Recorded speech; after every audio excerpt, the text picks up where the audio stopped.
Okay, so the first, we're actually looking at two different topics. Okay, there's the main topic about our dairy equipment and Pareve things. The first topic is mostly unrelated. The common denominator is that these two topics that we're going to look at are combined maybe 75% of the kashrut questions that I receive. So the goal of this class is to reduce the questions that I get asked by 75%. Okay, or at least to make them more interesting. Okay, right?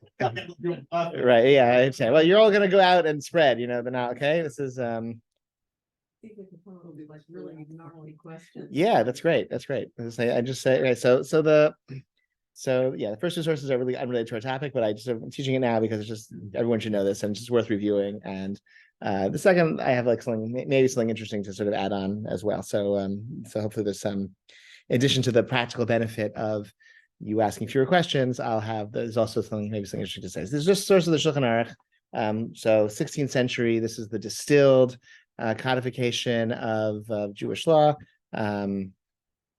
First source, okay, in your day. So Shulchan Aruch, let me just sort of just situate ourselves.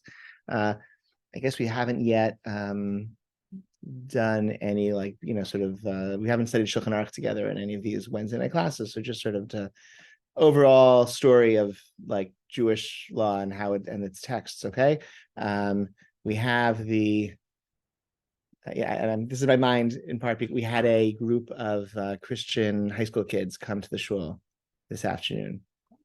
They were like, oh, you saw, okay, yeah, okay, all right, except for notices, okay. They came to DC to visit different houses of worship. So they're studying world religions in their class. So they went to a Buddhist temple and they went to a mosque and they went to the National Cathedral and they came and they had 30 minutes for Judaism. Okay.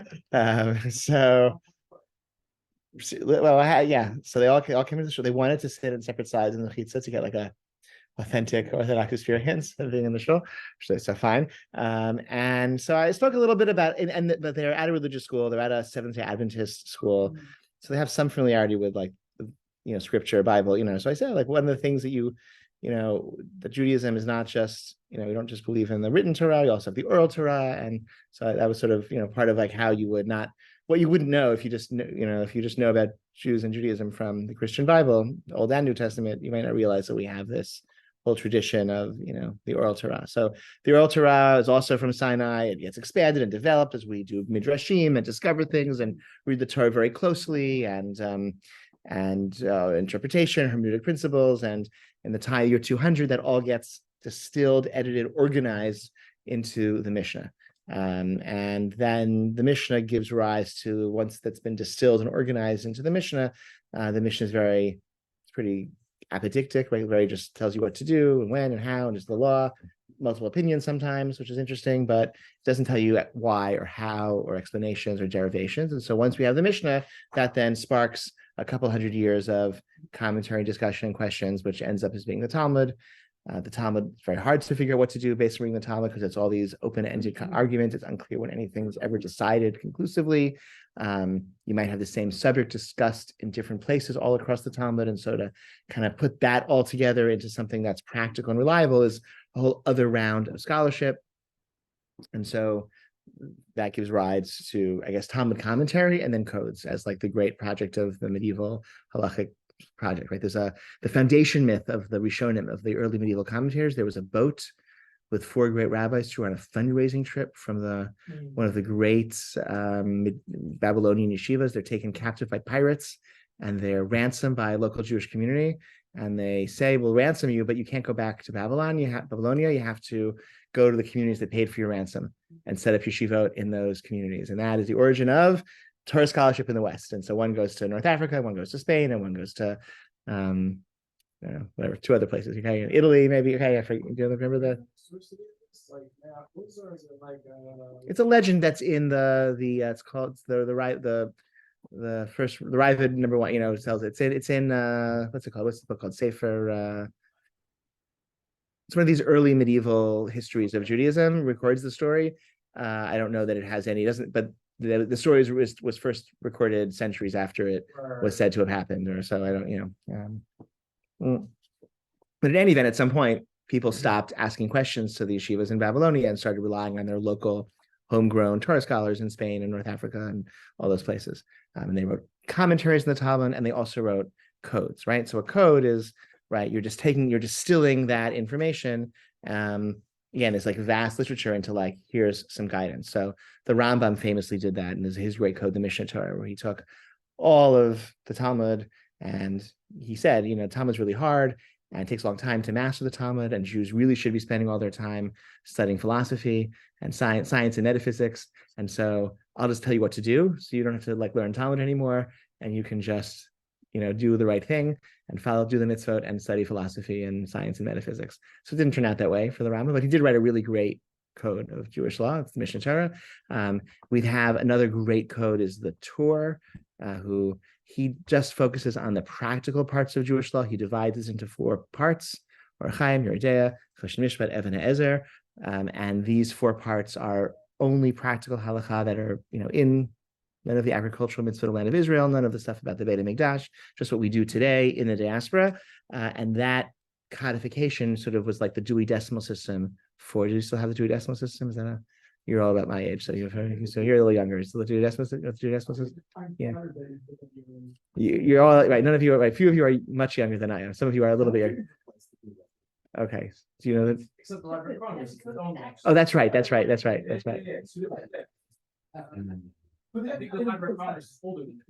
Right. That's right. When I went to college, they had the library had 2 systems, and so it's the American thing. Science also do that. Engineers, they have to have both metric and American.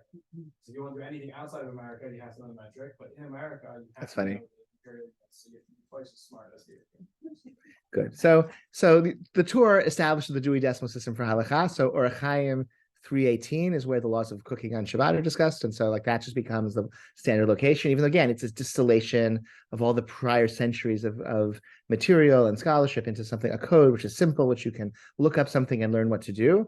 And then the Torah, of course, then also was then the locus of this like further commentary and elaboration and further questions, and where did he get this from, and what's his source in the Talmud, and how is he reading the Talmud. And the greatest one who did that was Rabbi Yosef Karo in Sfat in the 16th century, and he called his magnum opus the Beit Yosef, which was this like encyclopedic commentary on the Torah. And then after he wrote his magnum opus, the Beit Yosef, he said, actually, I also write a code. And he then wrote a cheater's version, like a short, condensed, really, really simple version. And that's the Shulchan Aruch. So it's not his greatest work. It's not his scholarly work. It's his simple cheater's book. I think he felt you could read the whole thing in 30 days. If you read like 20 minutes a day, you get through the whole thing in 30 days. You constantly review basic halakha. And it became one of the reasons why it became so great is because he had this sort of interesting competition with Moshe Isserles in Poland, who also had the idea of writing an encyclopedic commentary on the Torah, but the Beit Yosef was printed first. And so he's like, okay, I guess there's no need anymore for my book. So I'll just write a shorter version, and I'll just have all the Ashkenazi material that's missing from the Beit Yosef. Beit Yosef was from Spain, moved to Eretz Yisrael, entirely conversant in the Sephardic tradition, not really so knowledgeable in the Ashkenazic halachic tradition. So Moshe Isserles wrote, I'll just write something called the Darchei Moshe. It'll be my Ashkenazi additions to what's missing. And then again, the second time, they both had the same idea of writing a condensed, cheater's guide, Kitzer version, shortened version. And once again, Yosef Karo published first. And so Yosef Karo said, okay, I'll just write a little gloss. I'll write a few little Ashkenazi comments of the Ashkenazi tradition is different. So he lost out, to be first twice. But because he wrote those glosses, those little Ashkenazi editions, the Shulchan Aruch with the commentary, the glosses of Rav Moshe Isserles is a book that Sephardic and Ashkenazi Jews can both use. The Leibniz, right, because he invented calculus after Newton or whatever. I think it wasn't actually after. I think it was like the same time, but it doesn't get quite quick. Right. Good. The notation we use is called. Good. Okay. Yeah. So, but it's sort of very sweet because it's really the two of them come together that make the book really useful for everyone. Who came up with the term Mappa? Was it Moshe Isserles himself? That's a good question. Shulchan Aruch means the set table. So Moshe Isserles, it's called the Mappa, right? The tablecloth on the table. I don't know if he named it that himself. I'm not sure. It's a cute name, though. Yeah. Okay. That was the 1,000 years of Jewish history in 4 minutes. Okay. Okay. So then we're gonna look at the Shulchan Aruch and the Ramah. Okay. So that's now we've situated them. So it's also relevant to what I said. So I said that one of the things I said to the Christian student, the high school kids today, I said, one of the things I spoke about kashrut, and I spoke about Shabbat, and I spoke about Jewish day school education as just like sort of, and then elaborated on those like things that distinguish in large part our community and sort of separate us from like other Americans whom we live among, as like distinguishing features of like what our lifestyle is like as religious Jews. So I don't know, I maybe should pick something else, but when talking about kashrut, it's one of the things that you wouldn't know from reading the Bible about kashrut is that one of them is basar b'chalev. You would not know just from reading the Bible that we have dairy and meat, like that's like not clearly obvious in the Bible. The other thing is that we also are concerned about the taste of things, not just the forbidden things themselves. I said, if you fry some bacon in a frying pan, the taste of that bacon is absorbed in the frying pan. And then if you cook eggs in that frying pan, the eggs are not, absorb the taste of the bacon, the eggs are not kosher. That's not explicit in the Torah. That's something that the rabbis discovered or legislated, ta'am ki ikar, that the taste of the thing is like the thing itself. And you wouldn't know that just from reading the Bible. And that gives rise to the following point, though, because the ta'am ki ikar, the taste of a thing, is prohibited like the thing itself, is only true if the taste is positive. So if you have a little bacon flavor in your eggs, that's great. Right? That's like better eggs, right? And so that's why it's not kosher, because the taste that's added to your scrambled eggs is a bacon taste, which is delicious. Apropos our class last week, okay? It's yum, right? And so that's why it's forbidden. The taste, tam kikar, is only if the taste is good. So the Shulchan Aruch says, "Kol davar shetzma pagum eino osera b'tar bato." Afilu ein b'tama pagum. So anything whose taste is rancid or negative doesn't render something else prohibited if it's in a tarovet, if it's in a mixture.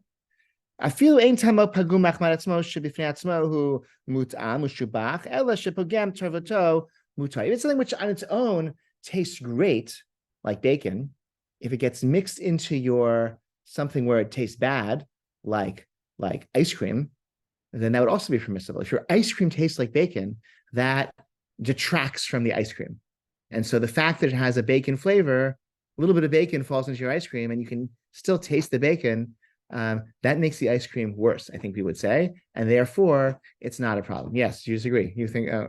I think I'll accept the premise, even though I think there's like a lot of like bacon desserts out there. That's fine. It's true. But I was actually going to ask. I told that story about that. Is there any introductory Is there any introductory language before this that gets to matters of like accidental versus intentional, or is this statement just? There's a separate concept in halakha called ein mevatlin isur lechatchila, which is even true for about that. You can't intentionally nullify a prohibition. That's a given. Yeah. So that means you can't, if you have let's say bacon in your cholent, whatever, but it's less than 160 volume, we assume the taste is nullified, and therefore the cholent is still mutter, permissible. You can't intentionally put less than 60 times your bacon in the cholent. But I guess to refine my question, that's explicit in. That's a Talmudic. Yeah. That's a separate. Totally. Yeah, that's not a. Yeah, that's not a later. That's in the Talmud. That's in that comes up. That comes up as the question for that is, what if something is added intentionally by Gentiles, less than 60 times volume? It's not perceptible, but they're adding it intentionally. So do we say, is that ein mevatlin isur lechatchila? You're not allowed to intentionally put less than 60 times, but they're not doing it. But maybe they're doing it to sell to Jews. That was Rabbi Clapper, who was here Tuesday morning. Years and years ago, when he was in Boston, there was a milk. The local dairy was adding a vitamin D source that was sourced from shark oil, and they lost their hechsher when they added the shark oil to their milk. And he said because they were willing to lose their hechsher, that made it kosher, because that shows they weren't intentionally adding it to nullify it to sell it to Jews, because they were willing to. So anyway, yeah. But what about like the fake bacon? That's fine. That's fine. It's not the taste of. It's not something that tastes like bacon. It's the taste of bacon. Taste of the actual. Yeah. If you have breadcrumbs that are flavored, that like with chemicals that taste like, that's fine.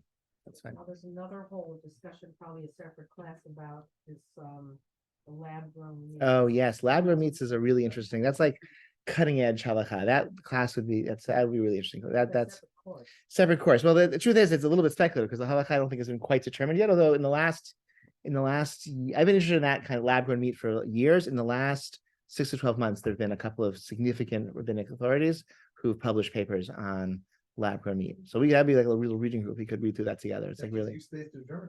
You could do what? It hasn't been determined. Oh, I could be the one. Yes, that's right. I could be the one. Yes, let's make a name for myself. Yes, exactly. Yeah. Okay. Sure. Think the shul will give me a leave of absence to research and publish it? Right. Okay. Okay. Okay. Research. Read a federal society. Okay. So then so the taste is bad. Taste is bad. Doesn't render something prohibited. Then he says. Listen. Then the Rama adds, mihu.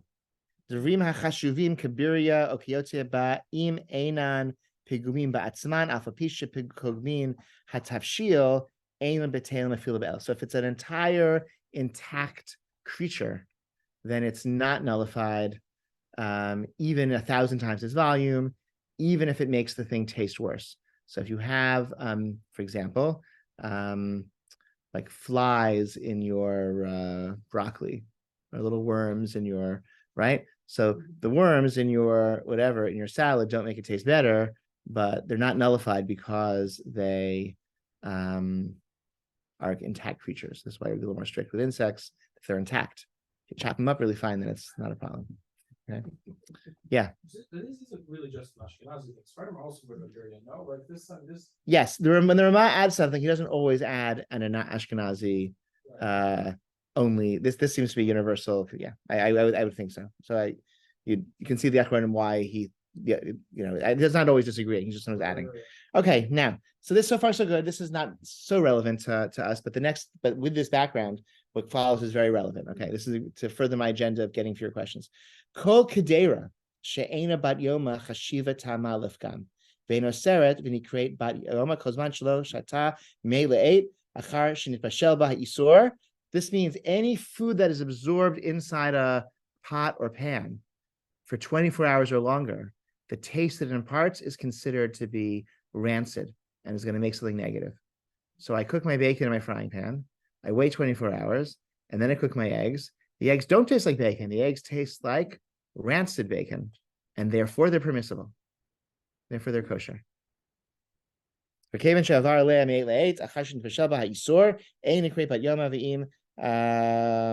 Shabbat Kishaina Bat Yoma Hatavshil Mutar to have a noten Tam Lifgam Vahushat Tiyam Udachat Shalo Yeshoman Alpanea Shimlo Hadicha Ser Varehi Kachatikadi Sor Shalo Nifgama Vyesh Matrina Filibish Bishaba Kodam Shadi. Okay, so if you have to wash, it has to be clean. If you actually have bacon grease in your frying pan and you just don't clean it for a day, that is still going to be a problem. But if it's clean and washed off, and the only issue is the taste, the flavor that's absorbed inside the pot, that flavor is not going to render the next thing cooked in that pot forbidden. This is tremendously important for life, which means that if you accidentally use your fleishig pot for whatever, right? Like if it's more than 24 hours, the meat taste in your pot is rancid meat taste. And the thing that you cook next is not going to be absorb a meat taste, right? You cook, a better example of that. You cook chicken soup in your dairy pot. So when did you last use that pot for dairy? Like a week ago. So the dairy flavor in your pot is rancid dairy flavor. The chicken soup is kosher. The pot now is treif because it absorbed the meat and the meat. So that pot's a problem. But the chicken soup is kosher. It means your Aunt Sadie makes you, some pasta in her glot treif home. That pasta, it's pasta and water in a pot that wasn't used for 24 hours for anything non-kosher. The pasta is permissible. It's kosher. Okay. We're not allowed lechatchila to use, on the outset, we can't use non-kosher pots and pans. But b'diavad, once it's cooked, the food is kosher. That's true for accidents, right? So certainly accidents in your own kosher kitchen, and also something from a non-kosher kitchen as well. If the pot or pan is not used for 24 hours, the food that's then produced, if the ingredients are kosher, the food is kosher. Because the taste that's absorbed is a rancid taste. This paragraph is specifically about treif tam. It wouldn't matter. Yeah, it's the same siman, right? Anything whose taste is rancid doesn't render a tyrovid, a mixture, forbidden. So yeah. Okay. Yeah.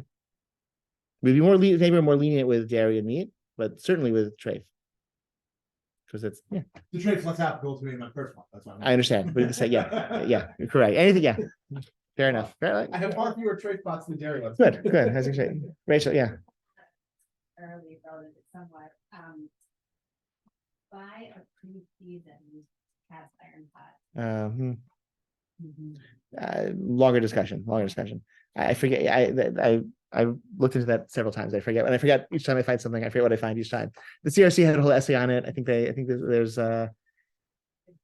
yeah. I forget, and it's constantly changing what they use and what the company says. It's there the problem is not what's absorbed. There the problem is there are two issues there. One, it's lechatchila, you can't use a non-kosher pot. This is only after the fact. Your Aunt Sadie made you an egg, or your Aunt Sadie made you some pasta. It's already cooked, right? So lechatchila, you're not allowed to use the pot that's not kosher. And second of all, in the pre-season, there's the pre-seasoning oil maybe on the outside of the pan. It's not like clean, it has to be. So there's some other factors that are relevant there. Okay, let's go on to the next source. Next page 2. We're actually building. So that I guess that's just worth notice. Like anybody, like often when people ask me a question, I use the wrong this for that. So the question I usually ask is, okay, was it was the pot, when was the last time you used the pot? Was it used when 24 hours? And we generally have an assumption that stam kalim ein b'nei yom, right? That if you don't know, you can assume that it wasn't used for 24 hours, because that's in our homes, most pots, pans, forks, right, have not been used for 24 hours. Assuming you don't just have one, to use for every meal, right? Most of us, right, you can assume any given fork, any random plate or pot has not been used for 24 hours. In a restaurant, that's probably not true. I wouldn't assume that in a restaurant. So that's a reason why your Aunt Sadie makes you some pasta. It's b'diavad after the fact. It's kosher. In a restaurant, I wouldn't assume that, because they're constantly, just the volume of cooking they're doing is much greater. But if a restaurant is closed it's closed one night, and you're the first one there after they open, and I don't know, like there might be circumstances where it'd be true in a restaurant too. Again, b'diavad. This is only b'diavad. You can't, like a healer, we can't use non-kosher pots and pans. Okay. So now this is study Hay 95. Dagin shnit bashlu shnitzlu b'kedera shel basar rechutza yafeh she'ein shum shum davuk ba mutar lochlam b'kutach mishum having noten tam by noten tam dehetera. Okay, so similar related topic. Fish that's cooked or roasted in a meat pan, okay, that is clean, very well cleaned. There's no grease stuck on the side, okay, so it's just a clean fleishig pot or pan that was used to cook fish. You can eat that fish together with kutach. Kutach is a dairy, this Babylonian curdled milk dish that they really loved, okay, Talmudic dairy dish.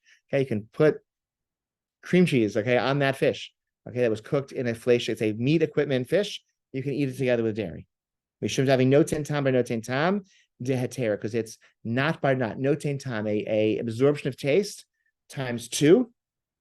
It's all permissible. So what does that mean? That means the meat went into the pot, and then from the pot, the taste went into. So the meat taste went from the meat into the pot, and then the meat taste went from the pot into the fish. So that's 2 degrees of taste being absorbed, not bar not, noten tam bar noten tam. And so far, nothing forbidden has happened. Meat to pot, pot to fish, nothing forbidden. So not bar not, dehetera. And once it's not bar not dehetera, it's like totally nullified, and you can eat that fish with kutach, with dairy. Can you do that intentionally? Yes. Yes. Yes. And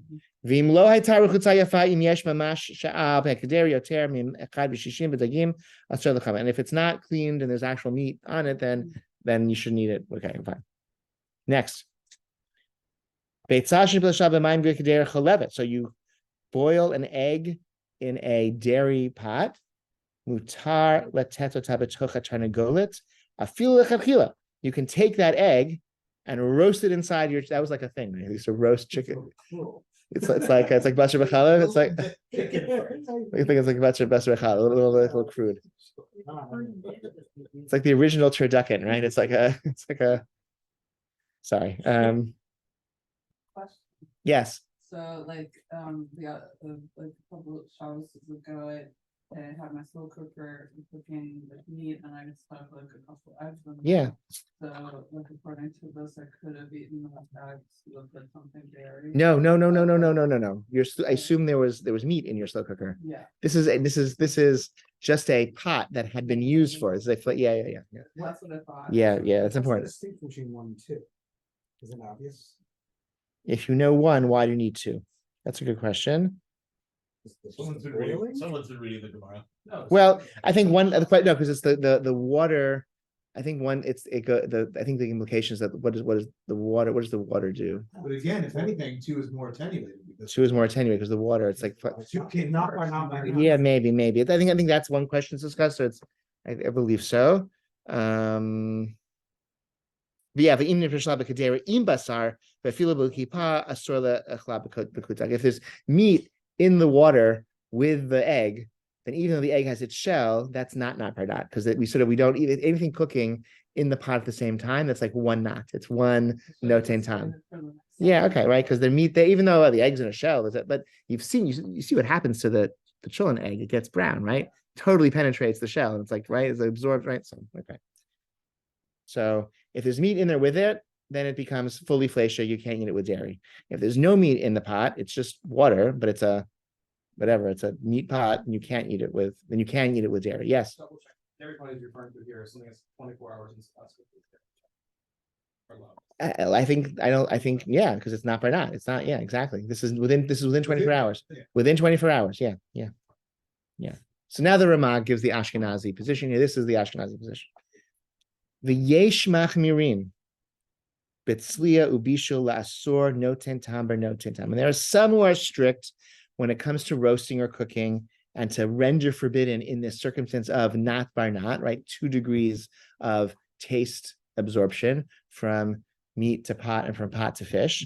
And who is that? It's the Rivan in the name of Rashi and the Ruch, Klal 34, and then brought by the Mordechai and the Orzerua. So it's basically one Rishon, okay, in the name of Rashi, one early medieval commentary in the Ashkenazi tradition, but he gets quoted by the others, so they don't seem to accept him, but they all quote him. So the Ramah says, yeah, okay, we should be strict about this circumstance.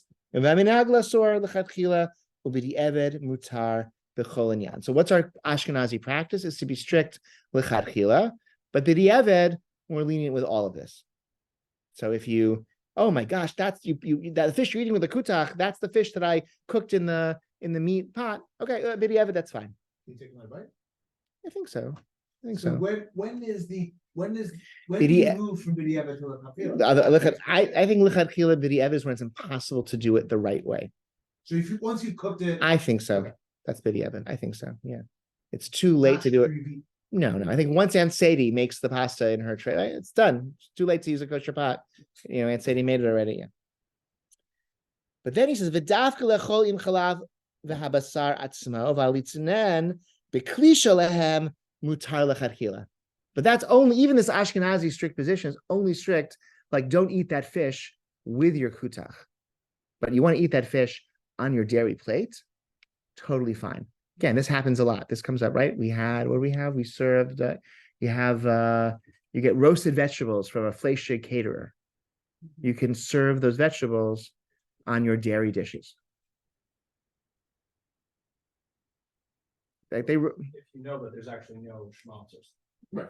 Yeah, correct. If you assuming there is no actual meat in the vegetables, like which the caterer will tell you, like the veggie side dish for the vegetarians. They're probably not using schmaltz, right? But they probably made it enough fleishig, frying. But that you can put that on your dairy dishes. You can serve that on your dairy dishes. Leftovers. This is a very valuable siman for leftovers. Doesn't need to apply. Without 24 hours. And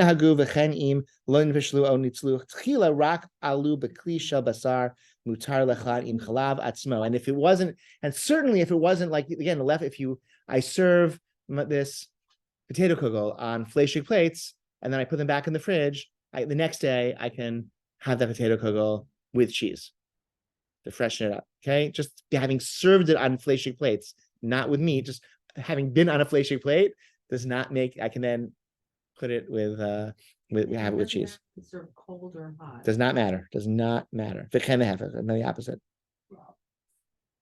It's a revolution. See, this is why see worth the price of admission, right?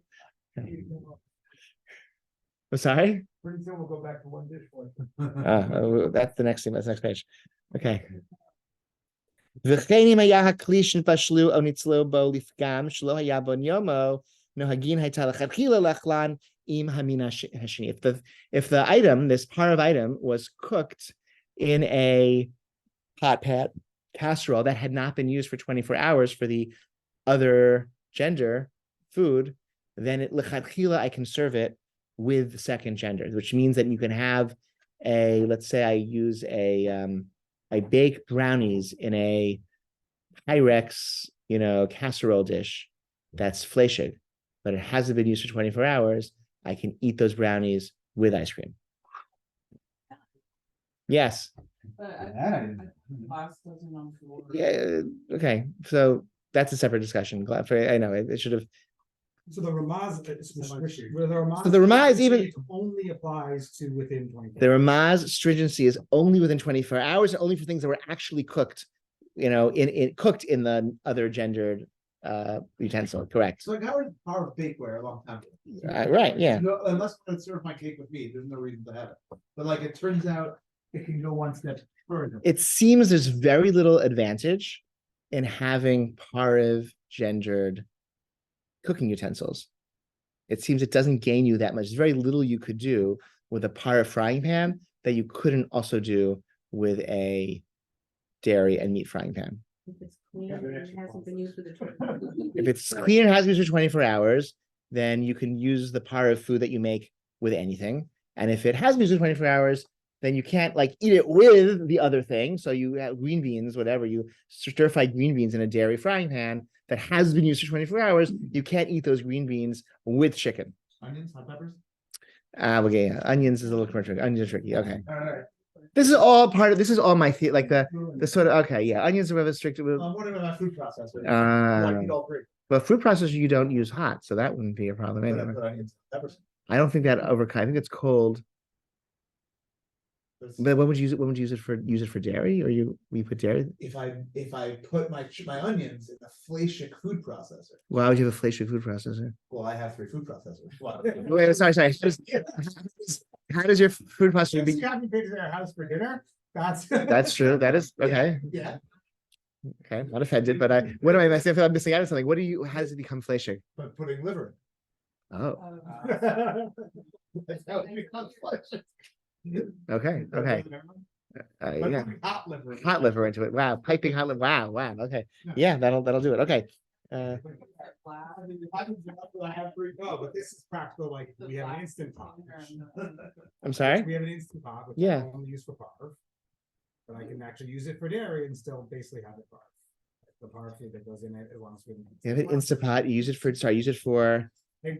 If you use it for dairy. Yeah. And then let it sit for 24 hours, you can make the rice and serve it right from the chicken. totally. Correct. As long as it's not when as long as it's clean, if it's clean and it's not been correct. So I think this is why this is my my theory about this is why I believe there's no Hebrew word for parve. Okay. I think, and you notice we have this whole conversation. They're talking about fish and it's not meat. It's not, and the Achronim also talk about eggs and fish and things that are not meat and not dairy. And there's no word for parve. I think because it just was it's a much less useful. People didn't have big kitchens with lots of cabinets. They didn't own many, cooking utensils. One pot, maybe 2, right? And so I think, so there's no, whatever. That's my, I'm sorry. Yeah, space, money, anything. Yeah. Small apartments. Yeah. 6, 7, 8 kids and 3 rooms. Yeah. Yeah. Yeah. If you make a hot soup in a crock, and for Shabbos, that would have to be in the gender of the crock. You have to serve that in the bowl of the same gender. No, if the crock pot was clean, Yeah. and had not been used for 24 hours, then if you make something parve in the crock pot, you could serve that on any type of plate. This is how soy. Good. No, the crock pot was used like last week. Yeah, yeah. Last use, last. I mean, you has to be really, crock pot. You gotta clean it well. It's like hard to clean. I don't know. Crock pots, I find it's like hard to really clean them well, especially the lids and the rims, and you gotta like clean it well. You got all the grease off and the, the lids like hard to, Liner bag. liner bags. Yeah. Okay. Somebody wrote here. Somebody says if I make bagels in a day old, meaning more than a day old, fleishig pot and pan, I can put cream cheese on it. That seems to be what we said. Yeah. All right, let's go on.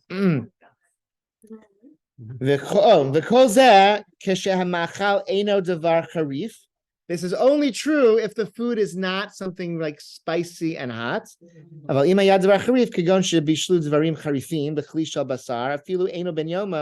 Okay,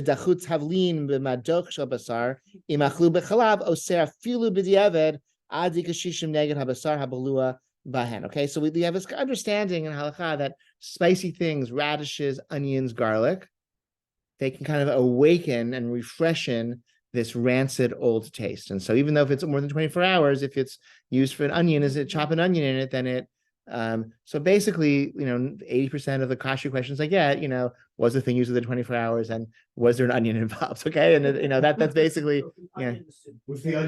With the onion peeled. Depends how the onion was cooked in it, because if the onion is only a problem if it's harif, when the onion cooks, it's no longer. So it depends how you make it and the order in which it's done, right? If you saute an onion, it's going to revive if you saute an onion in a frying pan, the rancid meat taste in the frying pan, whatever it will go into the onion. Now the onions are fleishig. But if you saute them in a pareve frying pan and you put them into it, and they're no longer harif. Because when they're cooked, they're sweet, right? They're no longer harif once you cook them. So depending on the order in which things happen, it might not, If you caramelize your onions. Caramelize your onions first in a pareve pot, then they're not going to be dangerous anymore in whatever they go into. Okay, we call. What does that last clause mean? Until, and I can't find it in the Hebrew, until there's 60 times. Yes. So if you if you eat them with, I guess this was a case where you cooked something spicy in a meat kli, a meat pot or pan, even if it's not ben yoma, even if it's more than 24 hours, or you chop it, what do you call it? Puree? No, like a mortar and pestle. What's the verb? Grind. Thank you. The spices in a madoch, like a mortar and pestle thing. Okay, that's fleishig. I guess they were pounding their schnitzel, whatever, okay, or something. So if you eat that with dairy, that is forbidden, even b'diavad, until there is 60 times the volume to overact the meat that was absorbed in the spices. But that's on cooking them together, not on not bar not. This is on cooking the spices with dairy, yes. Yeah, because it's one knot, because it's the spices, it's sort of the spicing kind of negates one of the knots, one of the notes 10 times, because it's like it sort of revives the taste and strengthens it. So from meat to pot, and then from pot to onion, and so now not only the fact that it's old, it is like revived, and not only is the fact that it's not per nut, it's all revived. That is one of the other kind of ways that onions and radishes are. It's a strange, chumrah with these devarim charifim. Some people apply it to many things. I would sort of limit it to what's, onions, garlic, and radishes. I think is probably sufficient. Rak im kulo hu devar charif rubo kakulo. And what are defining a devar charif, something spicy? It's not going to be if there is something spicy in it. What's going to be is the entire mixture. So let's say I have I put some chili powder or something, or I put some onions into I have guacamole and I put some onions in it, or whatever it is. There's a spicy ingredient, but it's all mixed together. It's not spicy, then it doesn't have the status of something spicy. We go by what the majority is. The majority is spicy or not. So even if it has some spicy ingredients, that doesn't render these rules applicable. We go by the whole thing. Is spicy from all spices? So I would say garlic, onions, and radishes. Okay. Beyond that, it was grounds for leniency. That's sage or something. Yeah, no. It's not like that. That's not. It's not savory. It's like it's harif. Harif is like sharp. Yeah, very. like maybe red pepper. Really the Talmud talks about radishes. That's what's discussed in the Talmud. So if you want to be, I think, yeah, Or- garlic. Yeah. But if you had garlic, salt, or onion powder, probably not. Because it's they're not so small, exactly, and they're not, and they taste it doesn't really. Yeah, exactly. Not so sharp. Exactly. Right. I have a friend who said once, if you pack away your Pesach spices for next year, you aren't packing away Pesach spices. You're packing away colored sand. Because next year it won't be right. Here's another question, I'm sorry. Yeah. Let's say toast seeds in a pot or pan. Yeah. And I just want to find more impossible. Is it more impossible to take on the gender? Because that is relatively hot. That's to think of as the gender of the pot. Let's talk it through. So you put your sesame seeds or something? Would you? I don't know. What would you? Sunflower. Yeah, I can still use that to say coriander seeds. Yeah. Fine. Coriander seeds in your dairy frying pan, Yeah. and you toast them, and they're piping hot, and you put them in your mortar. Yeah. So Hasn't been used quite well. Not used for ours, so then it's fine. Therefore, my purpose was not there. But the coriander wouldn't have awakened those. Coriander is not spicy. It's like it's flavorful. It's not spicy. And there's a lot of black pepper, I'm saying there's different. I'm saying- Yeah, black. So some people are strict with some people are expansive in what's a devar harif. Or whatever. Ginger, pepper. I think I was taught certainly b'diavad if it's going to be a big mess and you're gonna to limit it to what's actually the Talmud. I think is just radishes. I think onions and garlic make a lot of sense to me. They kind of are like radishes and how they function. I think once you go into some of the other things, it seems a little more far-fetched. So there. Same far-fetched. Hot peppers wouldn't. Yeah, hot peppers. Yeah. So, yeah. Talmud talks about radishes. I'll say okay, that's the Talmud example. Chemically different. Yeah. Be strict. Yeah. No. Okay, 3. Use of Oh. I'm sorry. No, please forget. But the use of onions or garlic or anything hot in a frying pan doesn't affect the frying pan. It's the food that's being affected. It would not affect the frying pan. It would awakens what's in the frying pan. How could it affect it? It would I mean, maybe if you use a dairy knife to cut the onion and you put the onion in the fleshig pot, then you might have a bit of a problem there because that could be a situation where it might be a problem because maybe if it's the onions could absorb from the dairy knife and then they put them in the frying pan and then so that could be a bit of a mess. Be careful with onions. Be careful with onions. does the onion have to be cold? What if the onion is cold? I think we say that it because the pressure of the knife it awake yeah. Onions are this is why if you're at a non-kosher salad bar avoid the onions. Okay, that's But onion powder is different. onion powder is almost certainly certified kosher and it's not gonna be a problem. Yeah. Okay, 3 next one more. This is the dishwasher. Okay, the Shulchan Aruch is the inventor of the dishwasher. Okay, this is okay. Karot shell, it's like we should reclaim the sandwich from the Earl of Sandwich, and it was invented first by the Hillel. Very good. So the dishwasher was invented by the Shulchan Aruch. Okay, here we go. Okay. Karot. Well, someone here's a patent lawyer. No. Danny Kashtan. Okay. Karot shel basar shehudachu biyorech levet b'chamin sheyad slit behen afilu shneim b'nei yoman mutar mishum da'avilei noten tam leter. So you have a fleshig plate that's washed in a dairy cauldron. Okay, even like really hot water, so hot that the yad soledet that your hand recoils. That's the definition of how hot something has to be for taste to be transferred. It's so hot that your hand recoils from it. And I know somebody who once the town has 3 different definitions of how hot something is. It's probably all the same temperature. One is yad soledet bahen, which means your hand recoils. The other is ein hayad sholetet bahen, which means it's so hot that you can't hold it. Seems like the same temperature, just a different language. The third is kresho shatik not mikveh, which is a baby's belly will be burned by the water that hot. So I was really kind of graphic. So somebody he called Child Protective Services to ask precisely how hot will and they said you never put a baby. He's like, no, I know, but just tell me how Like, Only a couple of pages. they're like a stay on the line, sir. So we're gonna go, so like, yeah. Anyway, yeah. It seems to all be the same, basically. Okay.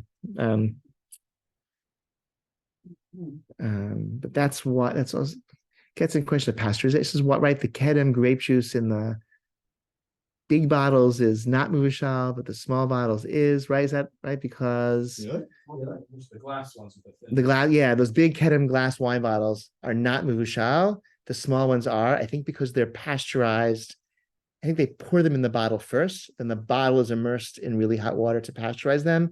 And the larger ones, like the internal temperature gets hot enough, presumably, to pasteurize it, but not hot enough to render it muvushal, according to It's a glass issue. It's not a glass issue. It's a What I mean is like the big Costco grape juice. no. The wine that those are fine. No. Just because Matthew bought that once for Pesach because he wouldn't, because you can't have the Lushal. Yes, people for layout for Kiddush. Yeah, it's good karma. Good karma. That's a good. Yeah. Okay, sorry. Okay. So Yad Soledet. Your fleshig dishes are in a big dairy cauldron with boiling water. That is fine because that's not by not. Dairy to the pot to the plate, or pot to the water, I guess, right? As you're saying here. So dairy to the water. Dairy to the Water. let's ignore the water right now. The water, because it's dairy goes into the pot, and now you're washing your fleshig dish in that pot. You're right. So it's going from the dairy into the cauldron, and from the cauldron, it's going into the water. And therefore, that's not by not tetera. And then if you subsequently put your fleshig dishes in it to wash it, that's going to be fine. I believe that's how he's thinking about it. This is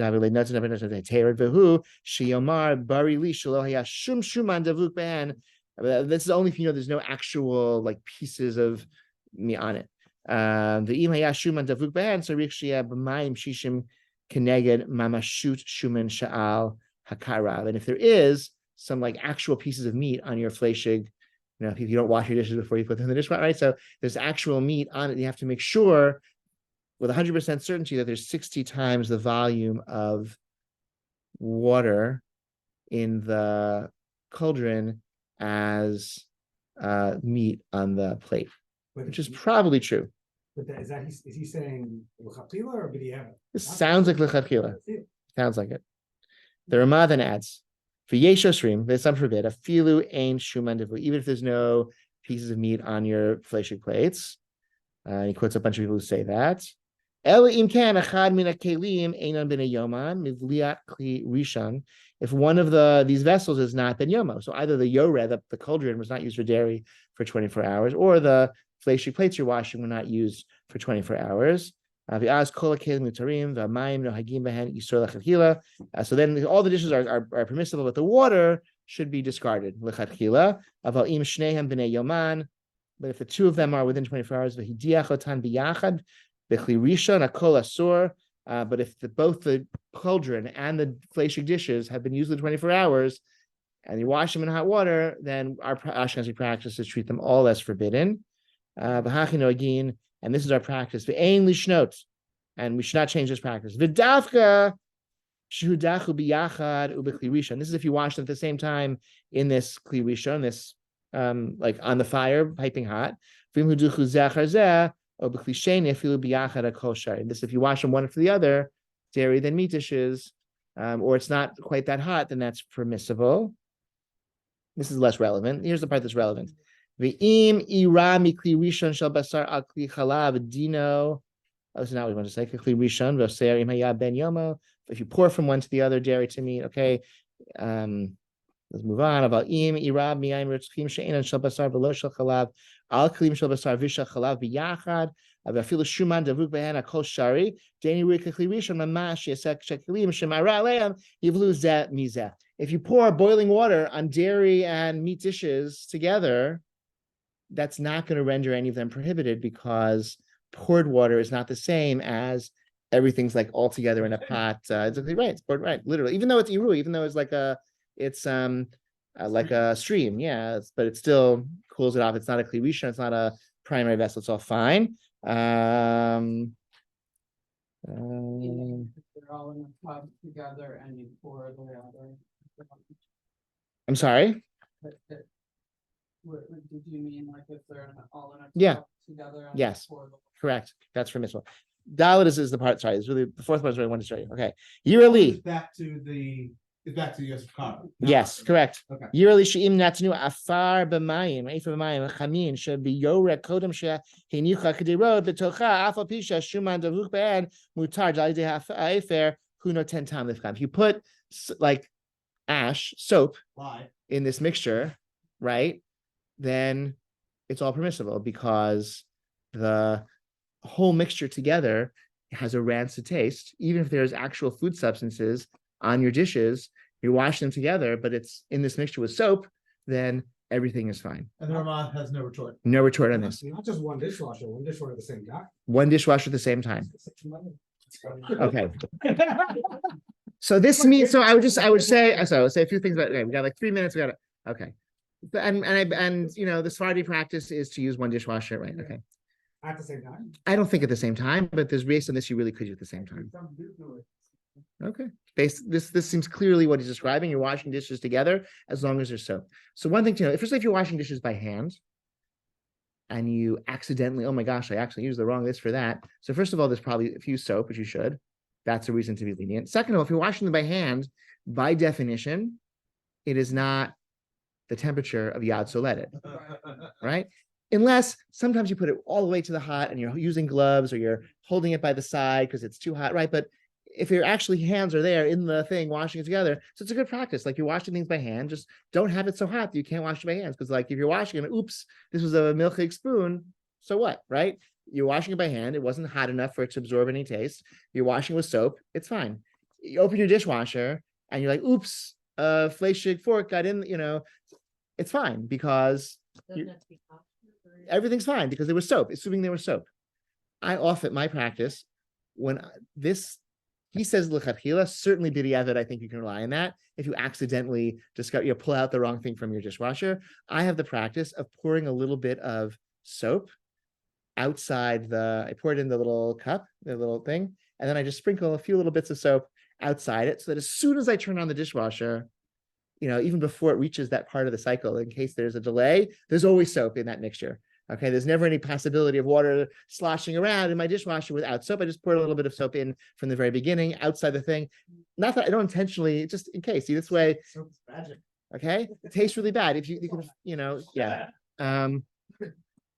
So why do we even bother with DE on kosher labeling? Oh, this was I was going to show you this. Oh, all right, running out of time. Okay, so DE, right? You can eat DE not with meat. You can eat DE after meat, and you can eat DE on fleshig dishes. So DE is perfect. Yes, that's we saw that. That's exactly what we saw. You can have DE. That's the case of the fish that you cooked in the right. No, you just can't have it with you. So your Oreo cookies are DE. Okay, so you can serve them with as dessert after a fleshig meal on your fleshig plates. The only thing you can't do with DE is actually eat it with meat. So don't use your Oreos to like scoop out the bottom of the cholent pot, but you can have, but you can have it as dessert for your fleshig meal. And the OU actually is now, they just brought, I was going to show you, they brought back on their website, they will tell you now without too much difficulty what is actually DE and what is actually dairy. Yeah. Oh, actually on the labels. Wow, very nice, beautiful. Very recently, last week. I think it was Beautiful. Great. So DE, yeah. So DE oat milk you can pour in your coffee, in your fleshig coffee cups after your fleshig meal. You just can't use the oatmeal milk for like a creamy, like a soup. You're making a chicken soup. You can't pour it in your chicken soup to make like a creamy soup or whatever. You can't. Okay, that you couldn't do with DE. So it's good to know the difference. Yeah. But going back to the single dishwasher. Yeah. Yeah. Shulchan Aruch says we do. I think we, you know, what would be the worry would be. It's also a question: is the water in the dishwasher kli rishon or not? That's a question, depending on how the dishwasher. You have the heating element in the bottom, so maybe the water is like kli rishon. On the other hand, it gets sucked through a tube. It goes up. through the thing, and then it comes out of those sprayers. So that sounds like The cauldron is pretty. the cauldron, right? So the cauldron, based on this, based on this, it should be fine. That's a Sephardi practice. We're a little stricter. I think maybe if you have, you could have, maybe you have the water kind of could like a little piece of meat on your plate could like brush against an actual piece of cheese on a different plate, based in there together. Then you have the actual, then it's no longer Tom that's absorbed. Then it's like some people wash their dishes before they put in the dishwasher. Some people don't do that so much. And so if you have, the more like actual foodstuffs, isn't there, the more possibility of some actual food stuff touching each other. Then it's no longer the realm of Tom, then it's the realm of But certainly, anything I mistakenly put in. Yes. the dishwasher- anything, yes, you never have to, anything comes out of the dishwasher, you never have to worry. Dairy, meat, tray, if it's in the dishwasher by accident, you never have to worry. You can say, you don't have to call me. Okay, you can, Alright. Only has one dishwasher, which is Fleischer. Yeah. Wash my dairy dishes. Yeah.